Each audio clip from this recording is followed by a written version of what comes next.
হৃদয়খন কিতাপ হোৱা হলে কবি অমল পাঠক। হৃদয়খন কিতাপ হোৱা হলে উজাগৰে থাকি পঢ়িলোহেঁতেন তোমাৰ হৃদয়ৰ কিতাপখন। প্ৰতিটো পৃষ্ঠা লুটিয়াই বুজিলোহেঁতেন জোনাকবোৰ কেতিয়া হেৰাল, ক'ত হেৰাল সুখ দুখৰ বজাৰখন। দিনৰ পোহৰত হাঁহি মাতি ৰাতিৰ সুখবোৰ বিচাৰি মাতাল হৈছোঁ। খালী মোনা এটা কান্ধত ওলমাই জীৱনৰ ভাটিবেলাত দিহিঙে দিপাঙে ঘূৰিছোঁ। দুটা কলিজাৰ সন্ধানত সুখী হৈ থাকিব বিচাৰিছোঁ, সুখী হ'ব পৰা নাই। অকলে থাকিব বিচাৰিছোঁ, থাকিব পৰা নাই।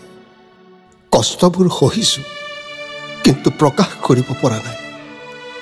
এতিয়া সৰু সৰু সুখবোৰকে লৈ হাঁহিবলৈ ঈশ্বৰক খাটিছোঁ। মন গ'লে বন্ধ কোঠালিত আতাহ পাৰি কান্দিম। কিমান কষ্ট কৰিলে হৃদয় নামৰ কিতাপখন বুজি পাম? কোৱা, মাত্ৰ এবাৰ কোৱা।